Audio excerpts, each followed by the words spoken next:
बोल war room में कहेंगे खुशामदीद। मैं हूं शर्जील अरशद और भारत बौखलाहट का शिकार है, मुसलसल हजीमत का शिकार है कि जब से पाकिस्तान की जानिब से बेहतरीन जवाब दिया गया है तब से भारत को सुक्की का सामना है और किसी तरीके से भारत अपनी इस शिकस्त को मिटाने की कोशिश कर रहा है, मुसलसल प्रोपेगेंडा कर रहा है। भारतीय मीडिया की बात की जाए तो वो भी इस वक्त मुकम्मल तौर पर प्रोपेगेंडा करती चली आ रही है। और साथ ही साथ हमारे साथ स्टूडियो में ज्वाइन करेंगे सीनियर एंकर पर्सन फैसल करीम और साथ साथ मुइज़ हमें ज्वाइन करेंगे। आप दोनों का बहुत शुक्रिया। फैसल, आज की इस तमाम तर सूरत हाल से अगर बात करें तो आज जिस तरीके से क्रेडिबिलिटी लूज की है भारतीय मीडिया ने, पाकिस्तान का फाइटर जेट पकड़ लिया और मार गिराया और साथ ही साथ पायलट पकड़ लिया और मल्टीपल जो है वो पाकिस्तान में उनका क्लेम है कि अटैक किया है। और उस वक्त हम कराची में बैठ के इस वक्त जब ट्रांसमिशन कर रहे तो उनका क्लेम है कि कराची में पोर्ट उड़ा दी गई है, बंदरगाह तबाह हो गई। 6 से 8 जगह पे धमाके और पता नहीं क्या क्या, बहुत सारे मैं देख रहा था। देखिए, जंग कोई भी हो, लेकिन जब मीम वॉर होगी तो उसमें यकीनन पाकिस्तानियों की जो खिदमत है वो सुनहरे हरूफ से लिखी जाएंगी, बल्कि जल्दी हरूफ से लिखी जाएंगी ना। तो सिचुएशन है इसके, जो इनके क्लेम्स हैं वो क्लेम्स हैं पाकिस्तान का जो पायलट है। एंड आई वुड लाइक के शरीर द सिचुएशन जो है वो इट्स वेरी हिलेरियस। एग्जैक्टली। लेकिन मुझे आपने भी देखा, आप बता रहे थे कि आपने कुछ भारतीय जर्नलिस्ट हैं उनको जब असलियत दिखाई तो फिर आप ब्लॉक भी हुए। वो मामला क्या था, क्या हुआ है, ज़रा बताइएगा। बिल्कुल, और आप कहें कि मैं भी जो है वो भारतीय वॉरफेयर की जद में आ गया हूँ, फेक न्यूज़ के वॉरफेयर में। बरखा दत्त साहिबा शाम से ट्वीट कर रही थी कि जी हमने एक F-16 तैयारा गिरा दिया। एक तो भारत को पता नहीं क्या ऑब्सेशन है, 2019 में भी एक F-16 गिरा के बैठ गए थे। मतलब जिस हिसाब से F-16 वो हर दफ़ा गिरा देते हैं, अब तक दुनिया में F-16 ख़त्म हो जाने चाहिए थे। फिर उन्होंने कहा कि जी हमने कराची में हमने जो है वो पोर्ट पर अटैक कर दिया। तो मैंने कहा कि ज़रा कुछ हौला हाथ रख लें, इतनी फेक न्यूज़ इतनी तेज़ी से भी ना दें, बल्कि फिर कुछ भारतीय जो लेकिन सोशल मीडिया तक तो चले बात समझ आती है। ऑथेंटिक जो टेलीविजन है जिसमें आपके पास वेरीफाइड गेट्स होते हैं जहां से मुसलसल वेरीफाइड होकर न्यूज़ आवाम तक, ब्रॉडर ऑडियंस तक पहुंचाई जाती है। और आपको पता है कि आपके टेलीविज़न अगर इंटरनेशनल मीडिया भी मॉनिटर कर रहा है इस वक्त, चूँकि आपका जो मुल्क है वो हालत जंग में अगर कंसिडर हो रहा है, आइदर कि उसने एक मुल्क पर अटैक किया और अब वो मुँह की खा रहा है, तो किसी भी तरीके से जब आप फेक न्यूज़ फैला रहे हैं दुनिया को क्या जवाब देंगे। 8000 से ज़्यादा ट्विटर अकाउंट उन्होंने ब्लॉक करवाए। साथ ही साथ इंटरनेशनल मीडिया साइट्स और चैनल्स को भी आज भारत में बैन कर दिया है ताकि जो भारतीय अवाम है वो एक्सेस ऑफ इंफॉर्मेशन में उसको ब्लॉकेज के सामने दहेज तक चले गए कि उन्होंने अपने ओहदेदारान को किसी भी फॉरेन प्रेस से बात करने से रोका है, क्योंकि स्पेशली जिस तरह इंटरनेशनल मीडिया ने उनके तैयारे गिरने का बेसिकली ऑब्वियसली उसको सीमेंट किया पाकिस्तान के क्लेम को over the last 48 to 72 hours, उसके बाद से जो भारत को हजीमत उठानी पड़ी है। तो ये जो फेक न्यूज़ का पूरा जो मामला है ये हो ही इसी वजह से रहा है कि उनके पास कोई फेस सेविंग ही नहीं है और अब वो रिट्रीट करें। They have gone absolutely mad. अगर आप भारतीय मीडिया को देखें तो वो ऐसा लगता है कि आप कोई कार्टून नेटवर्क या कोई बंदर का तमाशा देख रहे हैं इंडियन मीडिया पे। आपकी जानिब आना चाहूँगा, आपने इस तमाम तर सिचुएशन को भी मॉनिटर किया होगा, लेकिन जो यहाँ पर इन्होंने प्रोपेगेंडा शुरू किया उसमें उन्होंने जो ऑफिशियल्स, पाकिस्तानी ऑफिशियल्स थे, उनकी वीडियो को AI जनरेटेड वॉइस से चेंज किया और उसके बाद ऑफिशियल्स जो भारत के हैं, वो वजारत दिफा के हों, वज़ीर जो फॉरेन ऑफिस है उनके हों, वो ये क्लेम कर रहे थे कि पाकिस्तान के जेट गिरा दिए और उस वीडियो को बेस बनाकर बाकायदा तौर पे उन्होंने पूरे भारत को एक झूठ के पीछे लगा दिया है। अच्छा, तो इसके बाद अब क्या सिचुएशन होगी? प्रॉब्लम ये है शर्जील के वो वैसे जो है वो हालत जंग है लेकिन उनका मीडिया हालत भंग में है वो मेरे ख्याल से। तो जो क्लेम्स हैं उनके आप सिर्फ चेक करें, व्हेन यू मेक क्लेम्स तो उसके बाद दुनिया आती है उसको फिर बताने के लिए कि ये ठीक है या नहीं है। पाकिस्तान ने जो कुछ अब तक किया है उसका खलीजी ममालिक के अखबारात से लेके अमरीकी चैनल्स तक उन्होंने उसको अब एक्सेप्ट कर लिया है। और इससे बढ़ के एक्सेप्टेंस क्या होगी कि जो फ्रांस है उसने आज अपने ली मोंड उसने अपने अखबार में छाप दिया है कि भाई ये तो दिस इज़ वेरी शेमफुल। लेकिन दूसरी तरफ अच्छा, अगर हमारे पास वो पैकेज है जिसमें ये भारतीय मीडिया की हालत भंग जो है उसको अगर हम चला सकें, if you can please run that, तो मैं आपका बड़ा शुक्रगुजार हूँगा। क्या क्या क्लेम्स हुए हैं अब तक इंडियन मीडिया की तरफ से, प्लीज़ चलाइए, फिर इस पर ज़रा हम बात नहीं करेंगे, हंसेंगे मिलके। प्लीज़ प्ले करें। राफेल की बर्बादी, ड्रोन्स की नाकामी, भारत हवास पाख्ता, ज़हनी तवाज़ुन खो बैठा।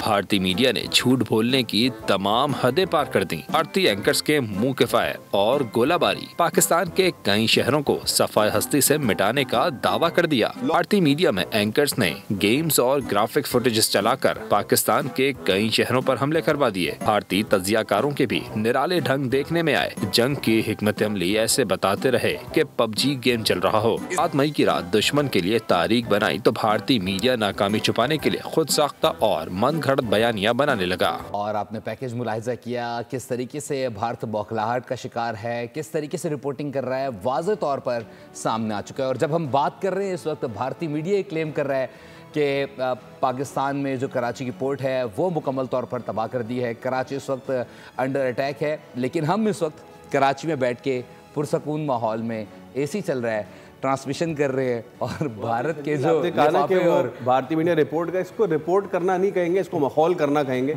और मेरे ख्याल से जो भी ये चैनल्स हैं वो कपिल शर्मा को टफ टाइम दे रहे हैं, शदीद टफ टाइम दे रहे हैं। लेकिन फिर भी अब कपिल शर्मा की वैकेंसी खतरे में पड़ गई। वैकेंसी, हाँ, उनकी जो जॉब है वो खतरे में पड़ चुकी है, जितने हंसी मजाक करें। बट मुझे समटाइम्स आई फील लाइक के आप कैसे ऐसा कर सकते हैं। देखिए, कभी ना कभी तो ये चीज़ बैठेगा ना, इसका गर्द बैठेगा।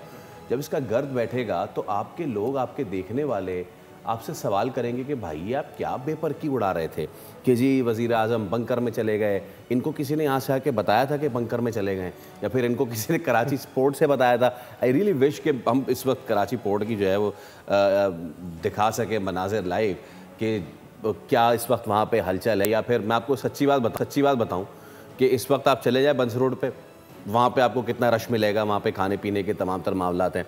तो सच में इस वक्त जो मजाक बनाया हुआ है जर्नलिज्म का, फैक्ट चेक का, there are credible journalist who are buying this thing, credible journalist है इंडिया के। और जब वो इसको बाय कर रहे हैं तो फिर वहाँ का आम आदमी तो फिर क्या ही करेंगे मोइस। ऑन अ सीरियस नोट अगर हम इसको देखें, ये जो एक आपने कहा ना हालत भंग में इस वक्त भारतीय मीडिया इस वजह से है कि जो उनको शिकस्त फाश हुई है पिछले 48 से 72 घंटों के दरमियान, अगर वो ये ना करें तो फिर क्या करें। सीरियस रिपोर्टिंग करेंगे तो फिर लोग तो सवाल पूछेंगे कि 5 तैयारे गिरवा के आ गए 1 घंटे के अंदर।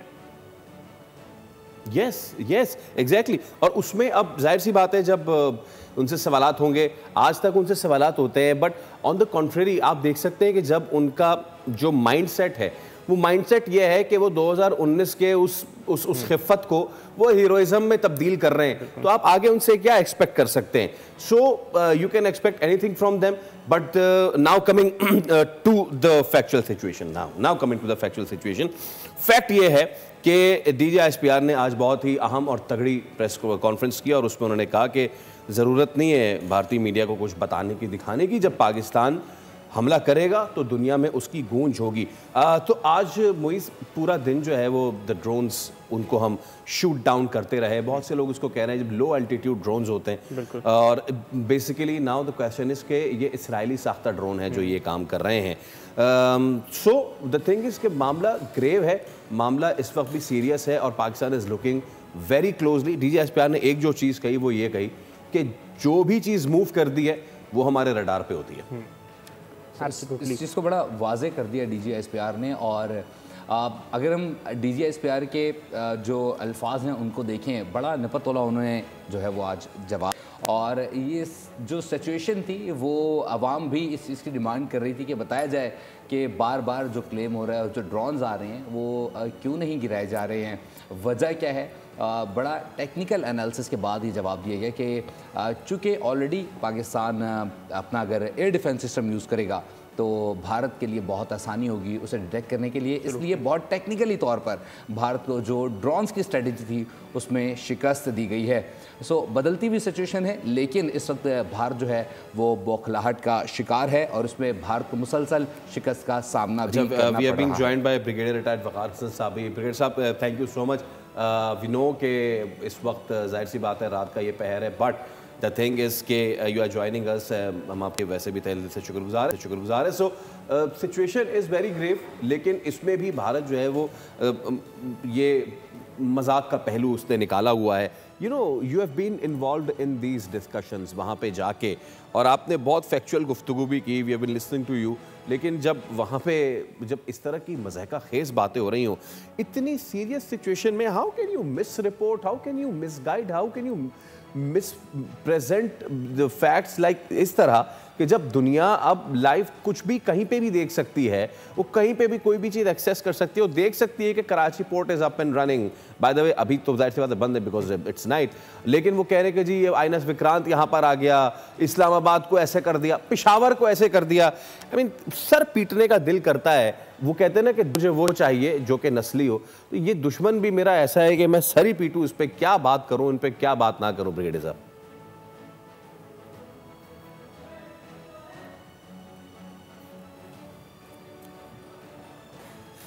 डेफिनेटली सर्कस जो है बड़े अच्छे से चल रहा है, और इन्होंने एक फिर बना लिया है whatever is true to them gospel truth. वहाँ मशहूर है कि व्हाट्सएप यूनिवर्सिटी है, इन द सेंस के व्हाट्सएप पे लाखों लोग हैं, यू नॉट फाइंड लाखों people on one group. Science was so advance in Vedic age, और सब कुछ आपने ऑलरेडी याद कर लिया था, तो why you know this sword bearing and lance bearing, छोटे छोटे नेशन ने आकर बहुत फुट लगाई। अच्छा ये कॉम्प्लेक्स है। मैं तो कहता हूँ कि 2000 साल की गुलामी है, और मुसलमानों से पहले भी यहाँ पे चाहे कुशर्स थे, चाहे पर्शियंस थे, सेंट्रल एशियंस भी आते रहे, कि उन्होंने हर ने आगे किया। और यही वजह है, दिस इज वन रीजन जो रूनी ने डिटेक्ट किया जब आप discuss, I am not criticising Hindu as such, but जो आरएसएस का एजेंडा है कि ये समझते हैं कि सारा लेट्स अकल इनके पास है, सारी wisdom, they are not ready to you know. फिर कायद आज़म का है कि हिंदू मुस्लिम यूनिटी के लिए काम करते करते में तीन फाइट नहीं चल सकता। और ये आई थिंक आपने चीफ ने मेंशन किया, तो ये एक मेंटालिटी है basically, it's a defeated mentality, एक scared I think I would say state of affair है कि लेट्स से इतना बड़ा मुल्क है, सबसे बड़ा आबादी में, आप कहते इकोनॉमी भी है, फोर्थ लार्जेस्ट हो जाएगी, और सेना इतनी बड़ी है, लेकिन then why are you scared. अभी मैं इसमें बताता हूँ, 3 दिन से एक बड़ी इंटेलेक्चुअल डिबेट हो रही है भारत में, जिसमें जॉन मार्शमर को बुलाया, वो I think is the most renowned strategist है, स्पेशली जो आप कहते हैं पावर प्ले होता है बड़ी पावर्स का, न्यूक्लियर वॉरफेयर पे, तो उससे क्रक्स पे हो रहा था, जो भी इंडियन आउटलेट है, ऐसा क्रिश्चियन फेयर को किया प्रवीण स्वामी ने, और बड़े 10-15 सवाल बिल्कुल लीडिंग थे, somehow they wanted to you know ask कि पाकिस्तान क्या करेगा, एंड अल्टीमेटली सेड के जो है ना इतनी बड़ी बैड ऑप्शन है भारत के पास, रिटेलिएट उसने करना है, और जो करेगा तो साफ एस्केलेशन लेवल में चीज़ें आगे जाएंगी, फिर आप जा रहे हैं न्यूक्लियर ओवरहैंग जो है उसमें चीज़ें आ जाएंगी, तो वेरी वेरी डेंजरस। तो mainly I think was point कि आपने पंगा भी ले लिया, तभी आप डोंट हैव लोका साहब, लेकिन इसमें बदलती हुई सिचुएशन है। रात गए जो है वो एक बयान आया है जो अमरीकी वज़ीर ख़ारजा उनका, कि भारत और अमेरिका जो है वो भारत और पाकिस्तान अब इस जंग को रोके और बस बहुत हो गया, बात से इस मामले को आगे चलाएं। लेकिन आज ही जो DGI स्पेरो उन्होंने बड़ा वाज़े कहा कि जब पाकिस्तान हमला करेगा भारत पर तो दुनिया बताएगी, और मीडिया को कवर करने की ज़रूरत नहीं होगी, भारतीय मीडिया के ऊपर डिपेंड भी नहीं किया जाएगा। आप इस बदलती हुई सिचुएशन को कहाँ जाता हुआ देख रहे हैं? कि मेरे ख्याल में एक आई थिंक आवाम के लिए बड़ा ज़रूरी है, ऑल तो इसमें डेफिनेटली एक हमारा अपना मिजाज है, अप्रिशिएट भी किया है, लीनियंस भी है, अल्लाह के फजल से कॉन्फिडेंस भी है, अल्लाह की रात पे, और फिर डिफेंस फोर्सेस पे, और अवाम को अपने ऊपर भी कॉन्फिडेंस है, घबराते नहीं हैं। तो लेकिन ये जरूर है कि वॉर द सीरियस बिजनेस, मेरी अपनी समझ में हम ऑलरेडी स्टेट ऑफ वॉर में एक खास शेप में, third decade of 21st century, Russia Ukraine war में भी अब रशिया चले लगेगा नहीं कि लड़ाई हो रही है, तो रशिया में आप इस तरफ मूव करते हैं बैटल जोन से, चीज़ें बड़ी नॉर्मल हैं। और एक जोन में इस तरह आप देखें जो यमन में ऑल बड़ी इंटेंस फायरिंग शायरिंग होती रही, मिसाइल की, लेकिन एक साइड पे यमन साथ साथ काम कर रहा है, तो ये एक न्यू नॉर्मल है वॉर के अंदर, तो वी आर इनटू इट। एक तो ये यकीन होना चाहिए कि आप स्टेट ऑफ वॉर में हैं। नंबर 2 ये है कि वॉर है वो ना, तो 2020 का मैं हर दफ़ा कह रहा हूँ कि अगर छक्का लगाया तो अभी आपने छक्का ही लगाना है, आपने एक सस्टेन यू नो करनी है, विल्स की लड़ाई है, इसमें आवाम की विल भी है, मोरल है, मिलिट्री फोर्सेस का है, लीडरशिप का होता है, बहुत ज़्यादा प्रेशर होता है। ये तो आप जाके अभी वॉर रूम में देखें किस तरीके से लोग 24/7 जाग रहे हैं और बॉर्डर पे लड़ भी रहे हैं, फिर आए था फील्ड में, तो थोड़ा सा उसको आई थिंक इस लिहाज से आवाम को देखना चाहिए। बाकी चीज़ें होती रहेंगी, लॉसेस भी होते, कौन कहता है कि वॉर से आप अनस्कैथ निकल जाएंगे? अल्लाह का फजल है, अभी तक हम हमारे कुछ तरह के नुकसान नहीं मिलिट्री साइड पे, हमारी कही, लेकिन हमारे लिए इनका कि खतरा बड़ा इंपॉर्टेंट है, इस चीज़ को समझे। तो ये सारी गेमिक्री भी होगी। अभी मैं ले मोंडे जो है उनका लामोंडे फ्रांस का सबसे बड़ा, अभी फाइनली उन्होंने बोल दिया और उसका टाइटल यही था कि इस जो अभी तक लड़ाई हुई है इंडियन एयरफोर्स बड़ी वीक पाई गई है, और लेकिन उन्होंने तशवीश का इजहार किया कि साड़ी तुसी बेइज्जती करा। और मैं हमेशा कहता हूँ कि actually Indian military is now become an embarrassment for its arms supplier. आपने बेइज्जत होना है, स्टॉक्स गिरवाने हैं, कंपनी का बेड़ा गर्क करना है तो हथियार देने इंडियन आर्मी को, एयरफोर्स और नेवी को। और अभी चाइनीज कह रहे हैं, और आपने देखा है बल्कि आज एक गाना भी आया चाइना ने, एक पैरोडी बनाई बड़ी इंटरेस्टिंग, मेरे पास जहाज आ गया। And basically it's also publicity. और लोग कह रहे हैं जी कि टॉप गन जो साउथ एशिया में पीएफ है, अगर कुछ मार्केटिंग करनी है तो उनको दे। और मिस्र में अभी बड़ी डिबेट हो रही है सोशल, इंटरेस्टिंग भी लोग समझे शायद अरब स्ट्रीट ना बड़ी क्वाइट है, इट्स नॉट क्वाइट। आप जाके उनका सोशल मीडिया देखें, वहाँ पे जो कमेंट्री थे, कमेंट्स देखें, and by and large find 98% supporting Pakistan. तो ब्रेव लोग हैं, रेजिलिएंट है, फोर्सेस को देखो, ये कंडक्ट होना चाहिए हमारी इस्लामिक फौज।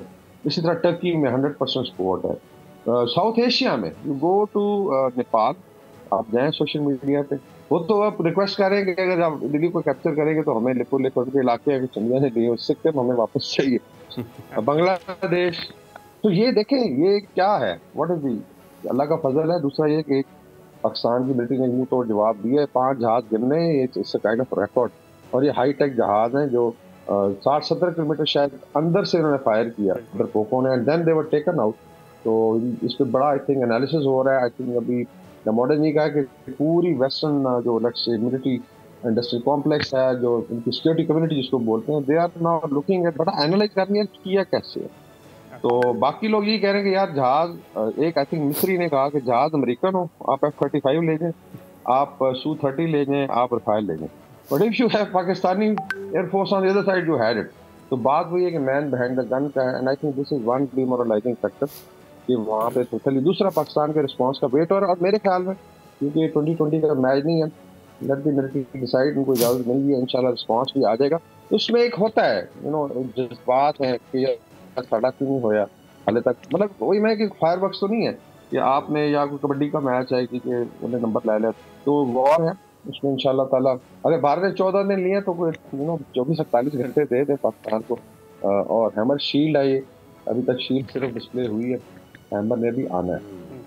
Absolutely. अच्छा, just I was going through this again news and आज सुबह की डेवलपमेंट ये भी है, वो कहते हैं ना कि वकार साहब, जब जिधर ऊपर वाले की मर्जी होती है उसके आगे आप कोई ड्रामेबाजी नहीं कर सकते। तो हैवी रेनफॉल हुई है और वो भारत जो कह रहा था कि सूखा हो जाएगा पाकिस्तान, वो हुआ ये कि अब उन्हें मजबूरन 5 गेट जो हैं वो बगलियार डैम के आज खोलने पड़े, which again proves the point कि भाई जो आप ये करने आए थे, जो आपने अपने लोगों को बताया, जो आपने लोगों को बेवकूफ़ बनाया, आपके अंदर से उस वक्त लोगों ने बोलना शुरू कर दिया जिस वक्त ये भारत ने 6 और 7 के दरमियानी शब से पहले उनके अपने अंदर के लोग कह रहे थे कि भाई नहीं कर सकते ये काम, आपको 20-25 साल लगेंगे ये काम, और अगर वो कर भी लिया आपने, उसके बावजूद आप नहीं ये मामलात कर सकते, और वो अब सामने आ गया है। सो अब पहले क्या कह रहे थे कि सुखा के मारेंगे, आज वो क्या बेवकूफ़ बना रहे हैं कि वो फ्लड वार्निंग्स फॉर पाकिस्तान। तो मेरे ख्याल से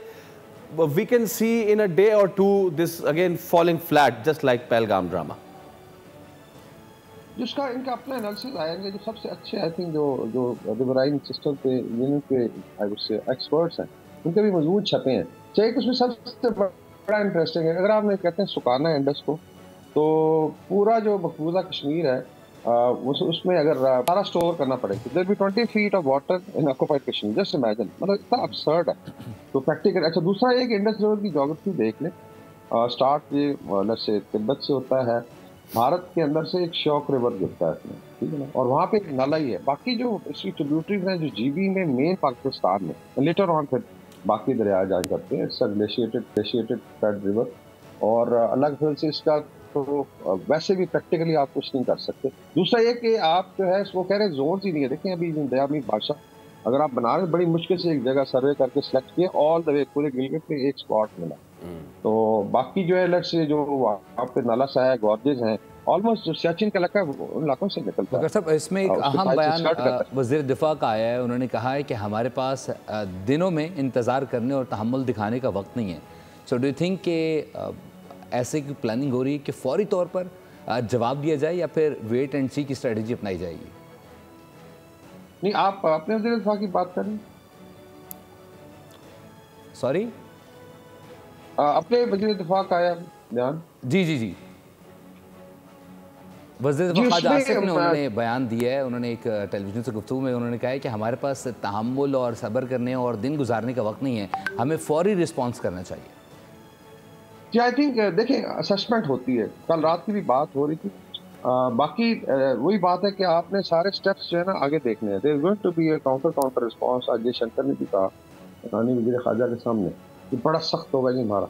तो इसी चीज़ पे तो वो हुई हुई है, जिसको पंजाबी में कहते हैं कि वो हुई हुई है इनकी, कि पता नहीं की कर देगा। तो आई थिंक अल्लाह करेगा।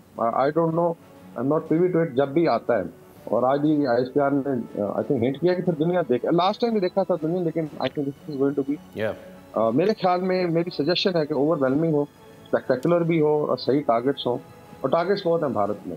दूसरा एक और है कि जो इन्होंने आई थिंक अभी खोला है, बहुत है टारगेट बआसानी किया जा सकता है, और लेकिन देख के हदफ को निशान के पाकिस्तान को मजीद जो है वो कामयाबी इसमें हासिल हो सके। वकार साहब हमारे साथ ही रहेगा, एयर वाइस मार्शल रिटायर्ड एजाज़ मलिक साहब ने हमें ज्वाइन किया। एजाज़ साहब बहुत शुक्रिया, आपकी कीमती वक्त का। डिस्कशन हो रही है कि आज DG ISPR ने एक बड़ा वाज़ेह बयान दिया। उन्होंने कहा कि जब पाकिस्तान अटैक करेगा तो दुनिया देखेगी कि पाकिस्तान ने अटैक किया, और भारतीय मीडिया और किसी के दावे की या तस्दीक की ज़रूरत नहीं होगी।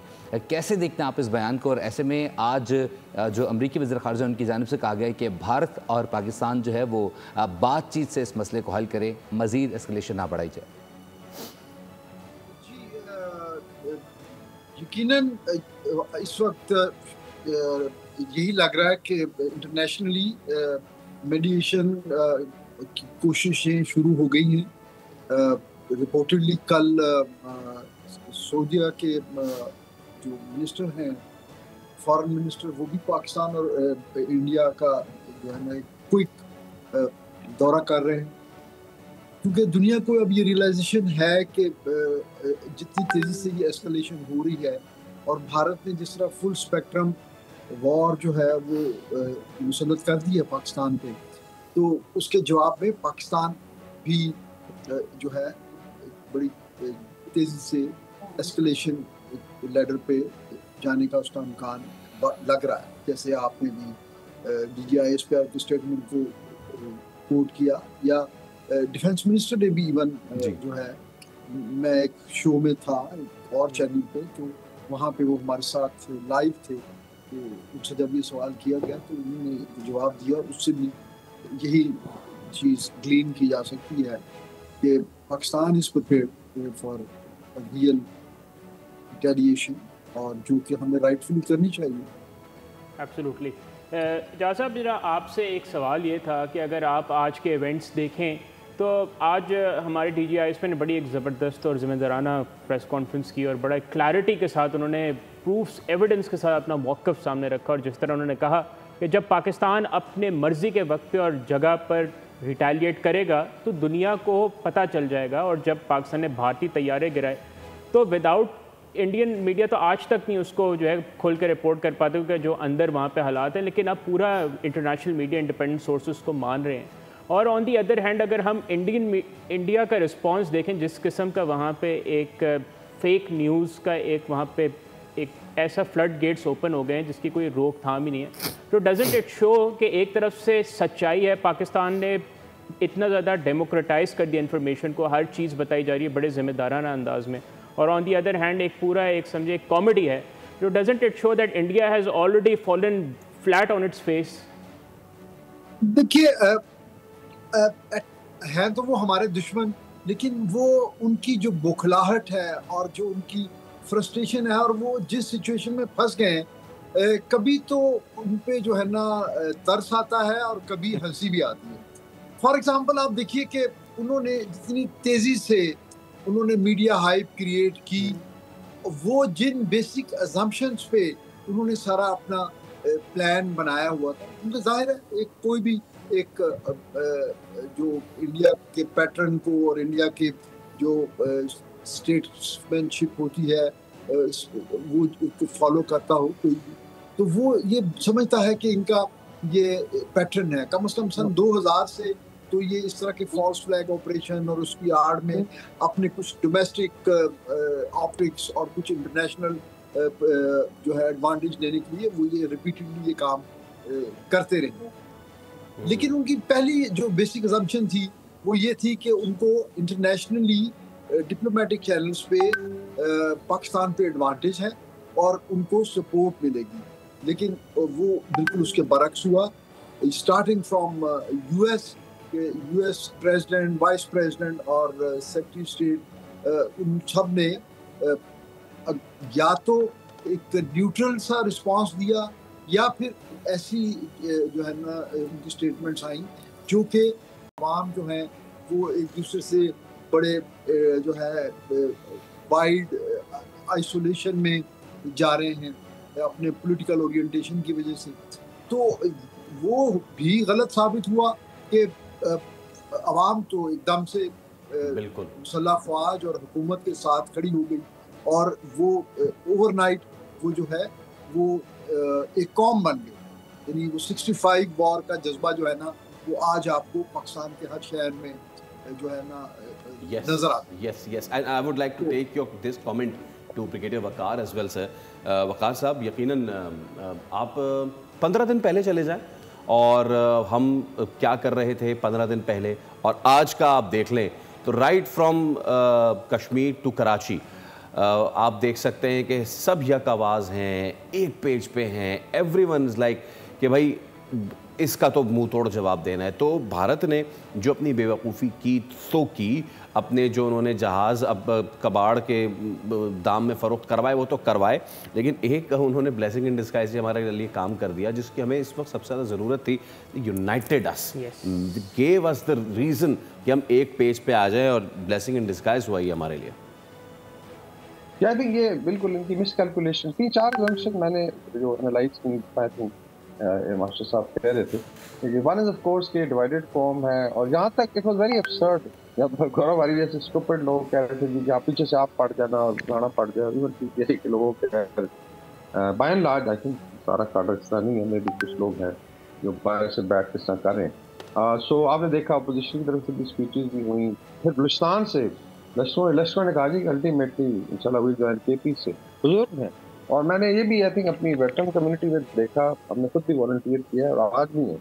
मैंने कहा था कि आई कैन कम, मुझे राइफल दे रहे हैं, सिपाही के तौर पे भेजना है, और स्क्वाड्रन दे दें टैंक्स का, मैं रसाले का अफसर हूँ, 14 टैंक दे दें। अगर आप समझते हैं कि मैं ब्रिगेड कमांडर था और मैं 100 टैंक कमांड कर सकता हूँ तो वो दे दें। तो बेसिकली पाकिस्तान के लिए, और इसमें 40 लाख है हमारा वेटरन है, उसमें मेरे ख्याल कॉल करेंगे 80 साल के लोग भी आएंगे। So this is the kind of spirit. तो और ये वॉर में होना भी चाहिए। ये आप देख रहे हैं रशिया यूक्रेन वॉर में 7 लाख कैजुअल्टी है यूक्रेन की और एक नेक्स्ट नेशन लड़ रही है। लेकिन अल्लाह करेगा, आई थिंक उस तक बात नहीं जाएगी, मुसल्लह अफवाज जो है वो इसका भरपूर जवाब। तो मेरे ख्याल में एक तो ये बड़ी मिसकैलकुलेशन थी, फिर किसी हद तक टेंशन थी सिर्फ पंजाब में पानी के ऊपर। लेकिन आई थिंक जब उन्हें देखा, और मैं हमेशा कहता था इस डिस्कशन में जो लेसन सब नेशनलिस्ट है कि यार अगर इंडिया रोकेगा तो फिर आप ये एक स्टांस लेके आएंगे कि सिविलाइजेशन का है एंड ऑल दैट, ये आर्गुमेंट उधर रखना। तो अल्लाह ने किया, वो भी आई थिंक किसी हद तक अंडरस्टैंडिंग हुई है केपी से इसी तरीके से, and then in the region. तो मेरे ख्याल में सारी कैलकुलेशन उनकी गलत। दूसरा था कि ये खुदा न खास्ता फौज बड़ी अनपॉपुलर है, स्ट्राइक करेंगे तो आवाम साथ में, और ये चीज़ें रेजोनेट कर रही हैं। 3-4 यूट्यूबर हैं जो शायद आई थिंक अनफॉर्चुनेटली, लेकिन ऐसा नहीं हुआ। और पाकिस्तानी कौम का एक थोड़ा इम्तियाज रहा है। देखें ज़ल्ज़ले भी आए हैं यहाँ पे, कोविड भी है, उसके अलावा भी पहले भी जंगें हुई हैं, और जो वही स्पिरिट है लाहौर में जो कहते हैं माइन में नर्से बना के ले पाकिस्तान की जो स्पिरिट है सर वो तो हम देख रहे हैं, बहुत हाई मोटिवेशन है। लेकिन मुझे पता है हमारे गाँव के लोग हैं जिसके पास भी राइफल है, कुल्हाड़ी कहते हैं पहुँच जाओ।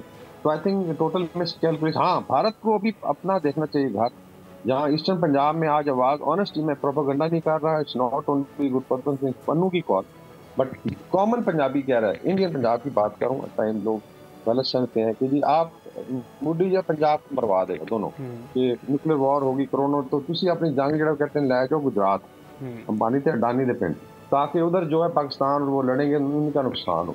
सो ऑक्युपाइड कश्मीर में अभी आप देखें, कश्मीर इतना जुल्म हुआ, नॉर्थ ईस्ट है, साउथ में पीपल डोंट वांट, तो वही सारी हिंदी बेल्ट रह जाती है। लेकिन ये तो हिस्ट्री सर रिपीट किए जा रहे हैं ना मोदी। लेकिन बात ये कि जो आज इस वक्त जो प्रोपेगेंडा भारत में किया जा रहा है मीडिया के ऊपर, वो तो बिल्कुल ही एक अलग अंदाज में किया जा रहा है कि पाकिस्तान में कराची पोर्ट पे किया जा रहा है, मुख्तलिफ मकामात पर जो मुख्तलिफ शहर हैं पाकिस्तान के उन पर अटैक किया गया है।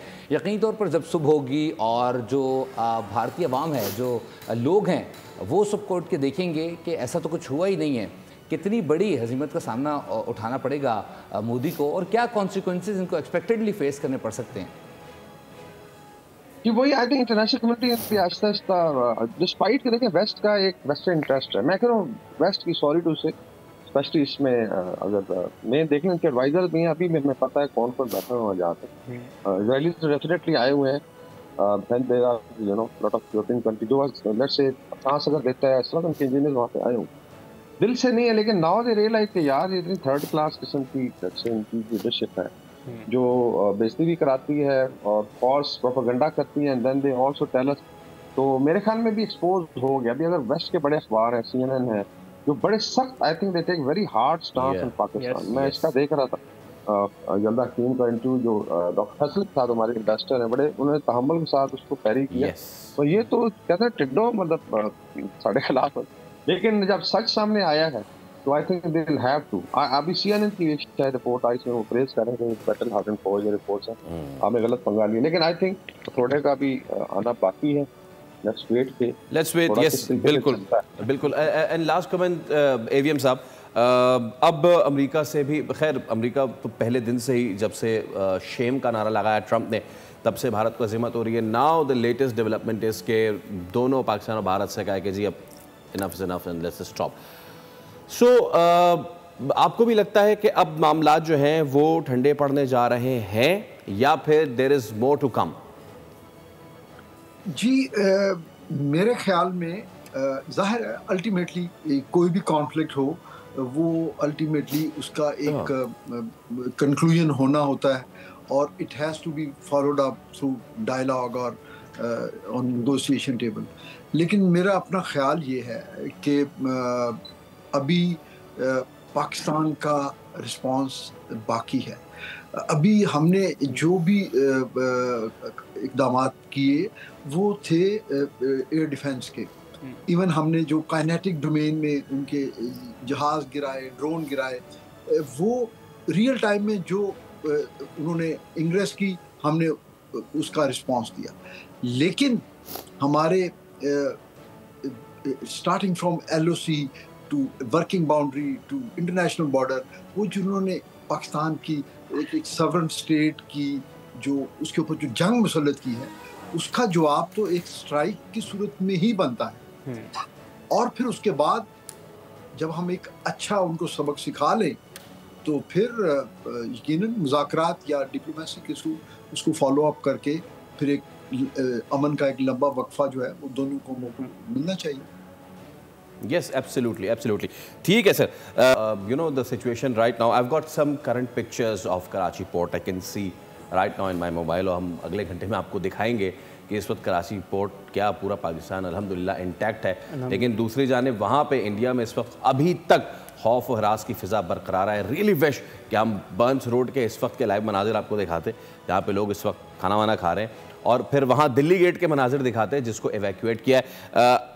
If we have enough time तो हम जाते जाते आपको ये दिखाते जाते हैं कि आज IPL का मैच था धर्मशाला में और शुरुआत हुई थी उनकी सो कॉल्ड, उन्होंने सेलिब्रेट करना शुरू किया वहाँ पे और उनके सिंगर हैं उनको बुलाया और जी वो गया। और उसके बाद ये हुआ कि आधे घंटे बाद फिर वो स्टेडियम पूरा ब्लैकआउट हो गया। Blackout in stadium as well and blackout in पूरे इंडिया एज वेल। एक ब्रेक ले रहे, जाते जाते पैकेज एंजॉय जरूर कीजिएगा। बड़ी भड़कें मारने वाले भारत की अपनी हालत पतली। मासूम पड़ोसियों के घर ताराज करने के घमंड में मुब्तला भारत तारीकी में डूब गया। अनजाना खौफ पाकिस्तान के असली दुश्मन को हिमाकतों पर ले आया। IPL का तमाशा लगाने वाला भारत खुद तमाशा बन गया। IPL में दिल्ली कैपिटल्स और पंजाब किंग्स का मैच कबलस वक्त खत्म कर दिया गया। इवेंट के चेयरमैन मैदान में आधम के तमाशाइयों को स्टेडियम खाली करने का हुक्मनामा जारी कर दिया। धर्मशाला के बासियों ने भी जान बचाई। 100 लाखों पाए के फार्मूले के तहत सादतमंदी दिखाई, झट से घर की पाई।